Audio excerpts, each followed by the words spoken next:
and welcome to our session to secure towards a resilient, secure environment and community. This is Dr. Noora from Qatar. I'm a faculty member at the College of Engineering at Qatar University. Putting together an event, as you know, takes a team of people to do that. So thank you to all the volunteers who were working for the last months to conduct this event. Today, we are having a great expert ladies with us. So I'm happy to welcome these experts. And I would like to ask every panelist to introduce herself. So let us start with Dana Sparto. Thank you very much, Dr. Nora.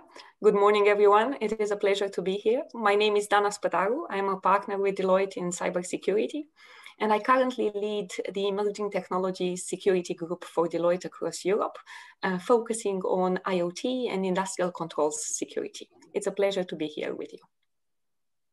Thank you, Dana. Noha? Hi, everyone. Thank you, Dr. Nora, and the respected woman in cybersecurity Middle East team for having me today with these awesome ladies in the panel. My name is Noha Amin, Information Security Officer at Handelsbanken UK. I'm working as in cybersecurity domain for about 20 years in the Middle East and the UK in both financial and telecom industries. And I'm passionate about contributing to the society with everything security. And I was honored to participate in several initiatives to manage and promote cybersecurity. Thank you. Nihal? Hi, good morning, everyone. My name is Nehal AlHemeiri. I'm currently head of IT, strategy and quality assurance in ADNOC, Abu Dhabi National Oil Company in Abu Dhabi. I have 13 years of experience. I have experience in emergency nuclear energy, Abu Dhabi motorsport management, and different industries. Currently, I'm leading the change management in the ERP program in ADNOC Group companies, as well as the security of the ERP. Thank you. Thank you. Caroline? Hello, I'm so happy to be here. Thank you, Dr. Nora. I'm just so thrilled. My name is Caroline. I'm the Chief Strategy Officer at Cobalt.io. We are a pen test as a service company. I began my career in information security about 15 years ago, and I worked for many different companies in Silicon Valley, including eBay and Zynga. Thank you very much. Thank you, ladies. We will start with the first question, if you don't mind. So, as women leaders in cybersecurity, why do capabilities such as cyber resilience and agile become critical and crucial to be built within organizations to ensure the business continuity while adopting the new normal, which is introduced to the whole world recently? I would like everyone in the panel, starting with Dana, to give us their insight about that. Thank you very much, Dr. Nora. Very happy to help. Start with this. So first of all, let me start by saying that, as we know, there is actually limited precedent into how COVID-19 will impact the technology-enabled business world we have today. So as we know, unlike past epidemics, COVID-19 actually had a financial impact, these financial shocks throughout our environment, and at the same time impacted also the broader day-to-day disruptions, which would most probably lead to secondary and probably also tertiary cyber implications. So if we think of this, we consider the cyber considerations to be split in two big categories. So the first one is the category of those considerations with immediate impact. So think of short-term impact reactions to temporary disruptions. And then the second category is more around the long-term impact. So those reactions to an economic climate. So what I would like to start with is just a little bit about this immediate impact and tell you what are some of the key trends we see. So the first one is without doubt the remote work and staffing and availability disruption. So we see that greater remote access needs actually puts demands to test VPN bandwidth, demands to test controls, but also some technologies are being implemented on a fast track. And we of course see that the personnel availability is much lower these days because people actually have to deal with exceptional family care needs, which we need to take into consideration. So this is around the remote access is the first trend we see. The second trend we see is around the increase in clickbait and social engineering. So we see an uptick in socially engineered cyber attacks, which are using the COVID-19 umbrella and actually to target financial and PII information and so on. And then the third key trend is around relaxing risk tolerance for third parties. So if you think of all the different third parties that we are using in our environments, you can see that with some of the, for example, the supply chain disruptions and so on, we have cybersecurity services and operators and third parties connected to our environments, which now have difficulties implementing the right security services as part of the quarantine, and at the same time we see a relaxation of the risk tolerance for these third parties. So I would say those are the key trends that I am seeing. Thank you, Diana. Thank you very much. Noha? Well, at the beginning, we need to understand the key, which is the difference between cybersecurity and cyber resilience. So cybersecurity focus on protecting the organization against cyber attacks by implementing firewalls, VPNs, anti-malware, patching, and training and awareness and so on. While cyber resilience focus on what happens when cybersecurity measures fail or the systems are disrupted by things like human error, power outage, weather, or even pandemic. So resilience about what we can recover when the organization operation disrupted, which is obviously rely on the technology and store critical data. So being a cyber resilient organization means you are being able to fight through difficult situation and continue to operate. In boxing, fighters need to be able to take a punch and keep on fighting, which is obviously we say it, avoid the knockout. So cyber resiliency allows the business to do so. So the key reason for the organization to pay attention to cyber resiliency is to avoid catastrophic failures. On the other hand, resiliency most probably goes hand in hand with the digital transformation. Both require change in mindset. The same for the agility, which has become more important with the global coronavirus pandemic, which forced the organization to deal with the new working model to move quickly and easy. So I believe that the organization needs to begin their resilience journey with proper framework. Thank you. Nihal? It's really interesting question. So when we talk about the pandemic or any other issue of this scale, it's a major threat to any industry. How the industries manage their resilience to accommodate to the new normal is very important and crucial as well. The organizations who have survived, they already have resilience capabilities in place. I would mention that what happened, for example, in UAE, like the schools, they were able to adopt to the new changes and immediately we started to work remotely. This is because we have a ready infrastructure. So most likely few organizations, they had plans to shift from like the normal working from physical to remote working. So the infrastructure readiness is very important. The agility have helped the organizations during the pandemic to accommodate the new normal and even grow and thrive during the pandemic.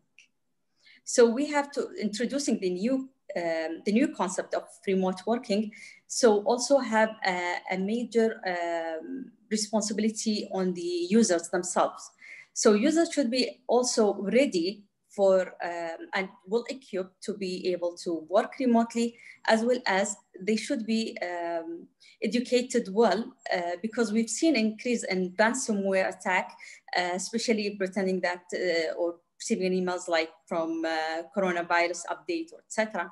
So if people are not ready and they are not aware, so we will have a huge impact on that. So user awareness, user should be ready as well on that.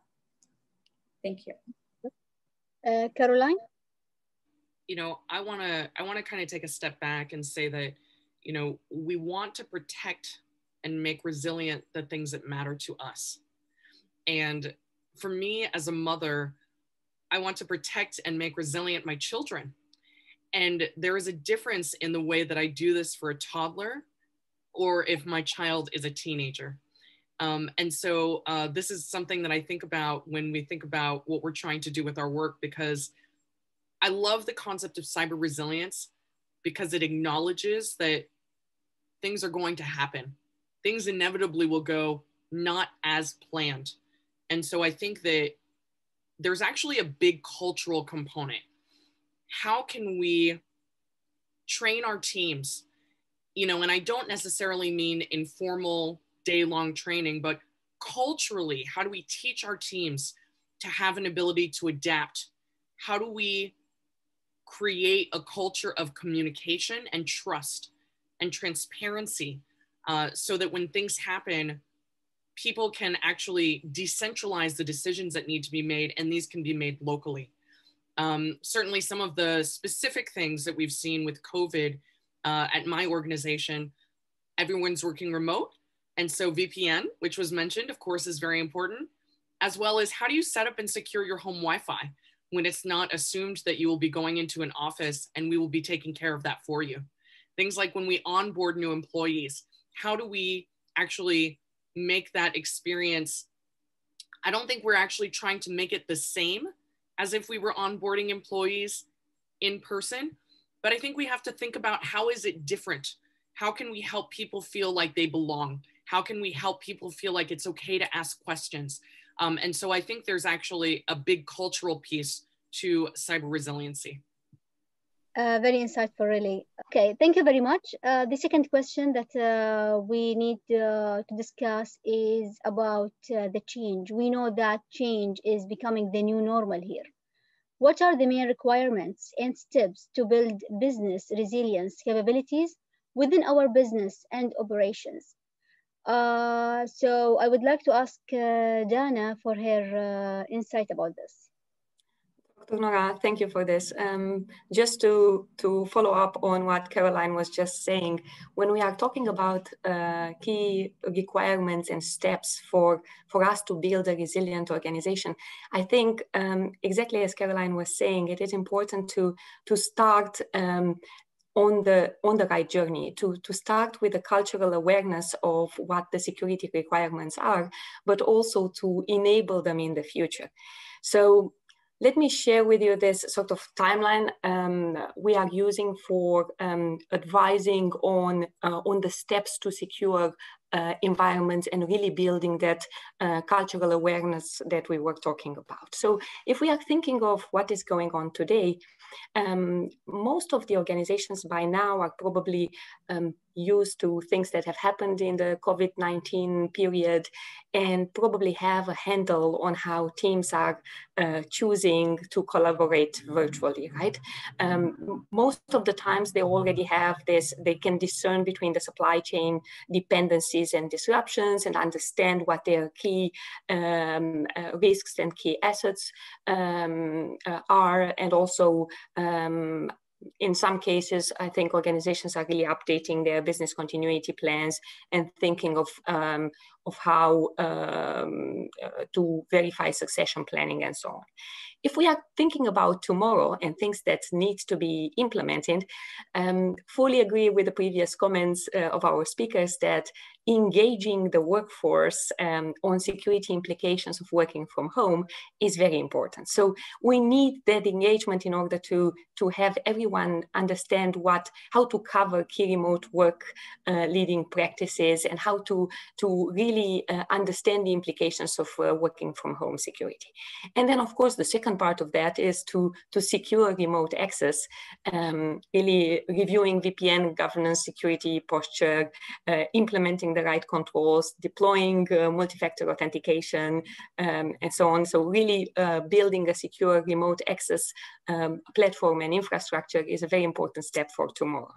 And then if we are thinking about what to do next week, not tomorrow, but in a week from now, then probably thinking of how to really bolster the threat detection and response capabilities and revisiting security monitoring controls are some of the most important steps, because we really need to understand where the main vulnerabilities are, be able to communicate about these vulnerabilities to the entire organization, and also create a plan to make sure that we are uninterrupted, that we can cover operations 24/7, and we can re-baseline, increase scanning for our shadow IT, and really keep going with the operations, right?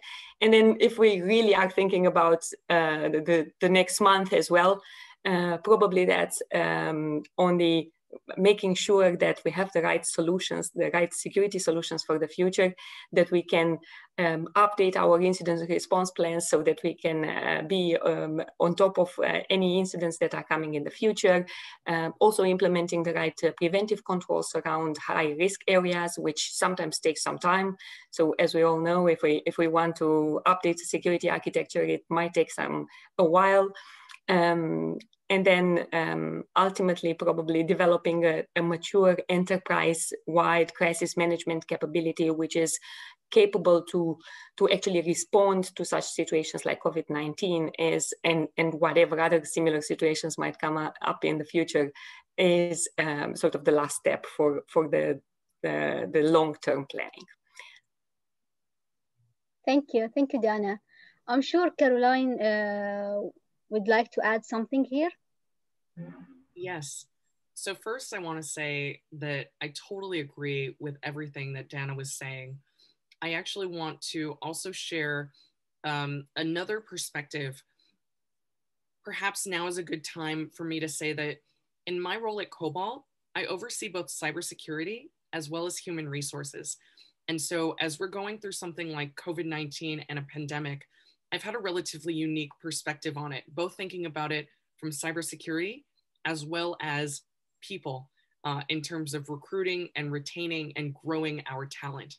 So for now, I would actually like to focus my response again on communication and trust and transparency. I think now in changing times, it's more critical than ever for cybersecurity leaders to be on the same page as business and technology leaders, all the way up to the board, all the way throughout the teams of employees.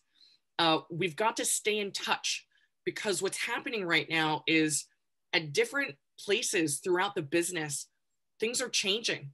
And so it's critical for cybersecurity leaders to understand what's the plan, what's different from our normal, and do we need to put in a short-term change or do we need to put in a long-term change?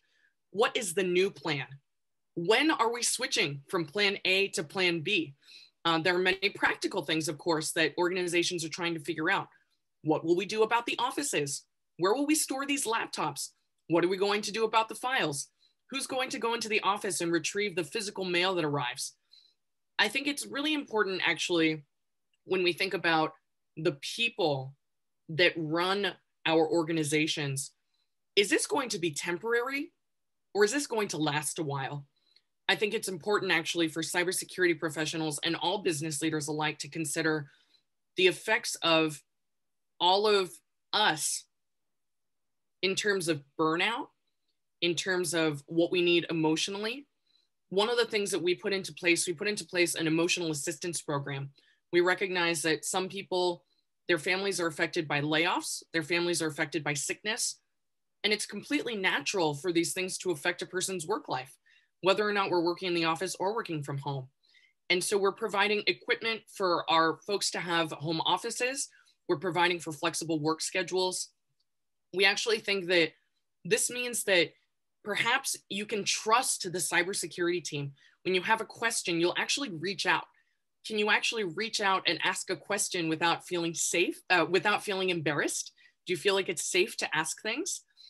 We also put into place a Q&A, question and answer all hands, where anyone in the company can submit an anonymous question, so that in this way, we're hoping to increase transparency so that everyone knows what they need to know. We want folks to be on the same page so that we can all adapt together. Thank you. Thank you, Caroline. Yes. Asking the people to live in the new normal and not really prepare them with the answers that they have I think is a big challenge. Talking about challenges, we always know that challenges are always there during the journey towards the destination. So success does not mean the lack of the challenges. However, it is all about continuity, despite how challenging it is.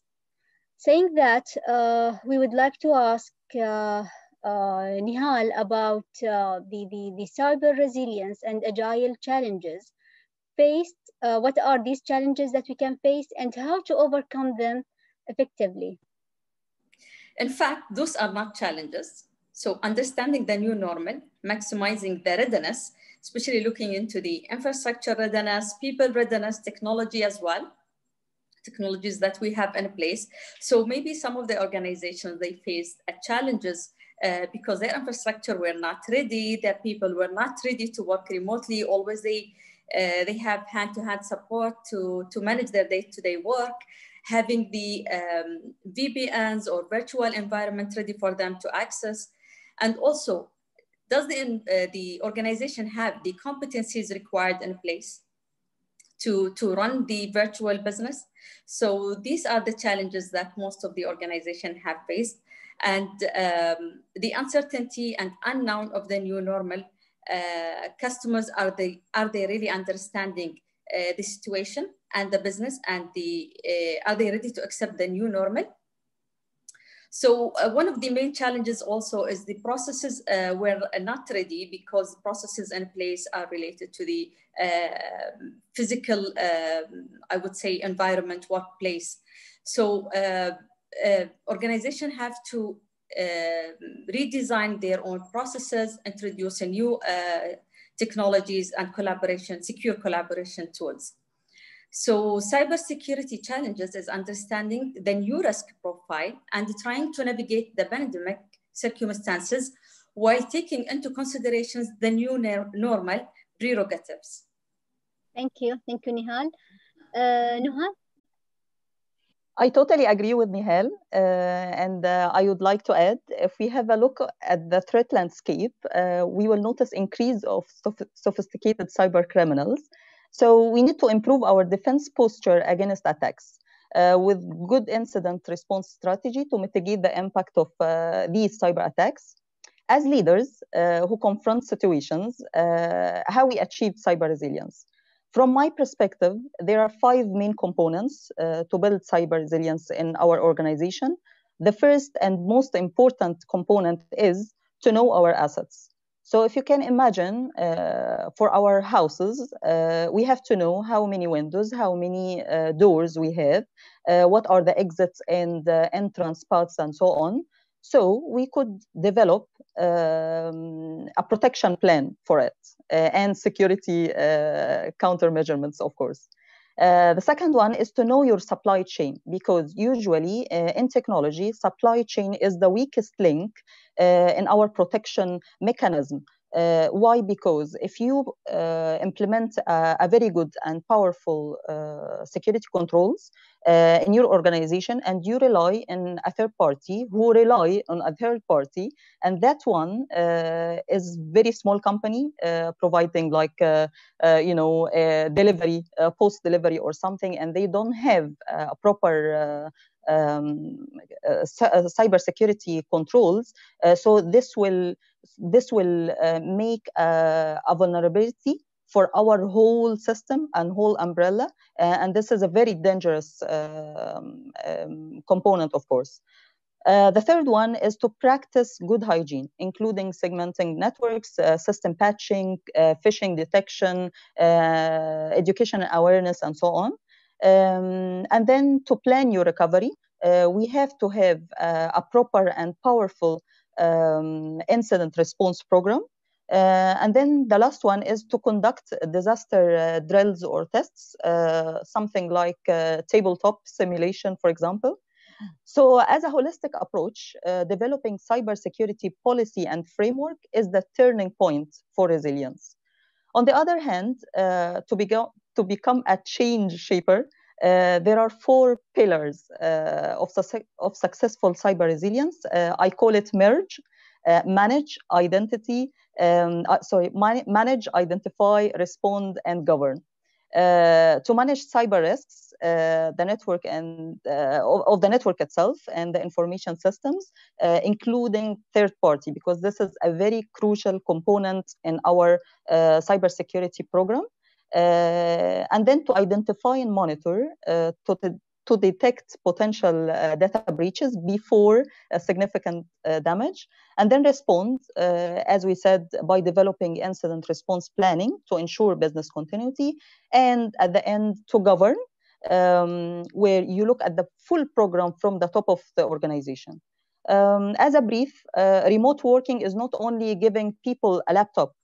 Companies need to help their staff creating sustainable environment to cope with the work boundaries, like the working hours, video conferencing, team meetings, mental health well-being, and so on. Thank you, Noha. Leading us to the question of the lessons that we learned through or during the COVID-19 pandemic. These lessons which contributed heavily in shaping the new normal. So what are your perspectives and the action list, the action list one's need to focus on towards building such skills and capabilities within their operation and business? So we will start with you, Dana. Sure, happy to start. Thank you, Dr. Nora. I think we talked a lot about different actions that need to be taken, right? I really like the 4 pillars that Noha shared before, and we all covered a lot of actions and a lot of activity that we need to cover to really integrate resilience throughout the organization.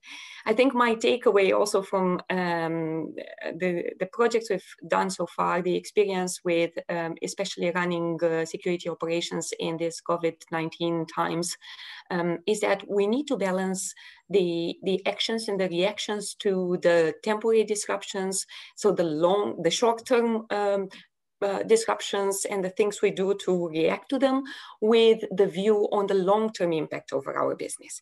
So it's important to keep in mind that there are some longer-term implications of this pandemic. Some of them are financial. So if we are thinking about the budgets we see in the cybersecurity domain, we also probably realize that many organizations are now restructuring, are now reducing or reallocating security costs, which is really going to impact the security posture going forward, right? So we need to manage, maybe reduce business operations with really the focus on security and the budgets that we are allocating, and also to understand how are we actually going to address the latent threats which have probably been introduced in the organization maybe in the beginning of this pandemic, when we had less control and criminals might have taken advantage of less attention from the very beginning, right? So that's the first thing. Then there are things like, I think Caroline said it very well, really figuring out how to include the human, the people side of our teams and of our businesses into the future plans of building resilience. And there are, of course, 2 angles there, creating more secure, more resilient, and more security aware organization overall, but also making sure that the security professionals we have in the security teams are not disgruntled, and especially when we are reorganizing teams and we are maybe cutting budgets, it might be that we see more increased pressure on some of the security professionals that we need to take care of. So that's the human angle. I really think we need to focus a lot on understanding what security capabilities we have in the security teams and outside them. And maybe just to close, there is a lot of mergers and acquisition activity we see in the market. There are a lot of things we are doing at the moment to react to the pandemic and just be opportunistic around the things we do. And some of them introduce additional security risks. So we should also keep in mind, how do we address those in the long term? How do we really balance those short term with the long term views? Thank you, Diana. Noha? Fantastic takeaways, Dana. Well, although it's a pandemic, but I can see it as an opportunity for the organizations to galvanize their cybersecurity portfolio to tackle different and difficult situations. We can imagine a preventive triangle action plan as a golden start for all of us. The first and the top one, where the organizations recommend employees to work remotely. So there is an increase of mobile devices and remote access to core business systems. So strengthen the identity access management and improve SIM monitoring. The second one, crisis gives opportunity for the cyber challengers to take advantage through malicious threats. So increase the awareness of threats. The third one and the last one is about the digital transformation, which enables organizations to improve security protection mechanism. So plan cyber recovery, which means minimize downtime and expenses by developing a resilient path to recover from the cyber attack. A final quote from me: stop seeing the return as a destination. The return after a pandemic will be a gradual process rather than just one determined by the government, a date and declaration open for business. The stages will vary depending on the sectors, obviously. So we need to think about how to tackle with the new normal. Thank you. Thank you, Noha. Thank you very much. Now we'd like to ask Nihal if she wanted to add something. Yeah, sure. So how to manage the digital transformation and how to enable the cybersecurity of digital transformation. So how to really maximize the readiness in our business in terms of resilience for situation like this. So this is something that we have learned, and we learned how to be agile and how to do a better planning. So better prioritization of our projects, controls. So I think prioritization even on how to allocate our budget. So how to use more modern workplace practices, remote working, collaboration tool is very effective. So these all things that we need to really consider. So organizations should look into the robust strategy on the long run, and also in the new digital era or ways of working, especially looking to telecommunication, virtual gathering. So it's really rely heavily on technology, and virtual environment enablement will continue to be a part of the new normal. So working remotely is the new normal that people should look into things. One of the, I think, key takeaway here is using the cloud and securing the cloud. Here in UAE, so we have restrictions on using a cloud, or certain risk assessment need to be done. So now we need to reassess using the cloud services and having a proper risk assessment framework to enable the businesses and to have resilience and to be more agile. Thank you so much. Thank you, Nihal. Caroline? So I think that the lessons that I am learning and that we can learn are actually that we are so capable. We can adapt and we can collaborate. What I have seen is global collaboration and teams coming together and tremendous amounts of human intelligence and creativity. yes, of course, we are facing challenges and some of them are very difficult. However, I think when you step through a door and it shuts behind you, all of a sudden you can see what's on the other side. You can focus on what's in front of you. You can see the potential and the opportunities. And as Noha said, it's not about going back. It's actually just about moving forward. I'm so happy that we can be here together today. If this were a panel taking place in person, I might not be able to attend and participate. I might not be able to connect with each of you and get to know each of you. And so this is something I think that the cybersecurity world and the cyber resilience world actually does quite well. Over the past 6 months, I've had the opportunity to participate in different roundtables and conferences and meetups. And these don't need to be local anymore. People are actually coming together. And for me, I think that when people come together and you have a little bit of hope and then you take some action, you can actually make some change. And I think there's so much that we can do together. And so when I see we are actually exercising and building new models, I want to give a brief example of my company. Every year, we like to meet up twice in person. We get together once in San Francisco and once in Berlin. And of course, this year we did not. And so what we did was we did it virtually. And what I found actually was we unlocked a new superpower. There are things that we can actually do virtually that are different in person. One of the things actually is that when people are at home and in their own time zone, sometimes they are less tired than they get when they are at an in-person offsite. Sometimes we get so excited to be together that the next morning when we have to start work again, we're very tired. But actually when we do it virtually, people can do pre-work, people can be very focused. Everyone can actually hear each other. We're not sitting in a large conference room and maybe loud people can be heard and people who speak softly cannot, because we're all in front of our laptops probably with a relatively equal microphone. And so there are actually, I think, superpowers that are emerging. So I think we will continue to go forward. We will take these lessons learned. And when some things go back to the way they are, we will embrace what we cannot do right now, but we will also continue with the new tools that we have developed. Thank you. Thank you very much, ladies, for sharing your insight with us. In fact, one of the things I was thinking of with this technology before, we were inviting the world to our houses, to our home. And now we are working from home. We are contributing to the world. So I'm happy with this new normal because we are contributing to this new world as well. Thank you, ladies. We really appreciate the time that you gave us and the answers for the questions. I know it was not easy questions because you can discuss it for a longer time or something. You were the time we gave you is very limited. So thank you very much. We really appreciate it.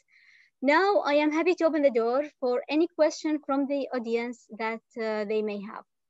Thank you, ladies, and you'll wait for the questions.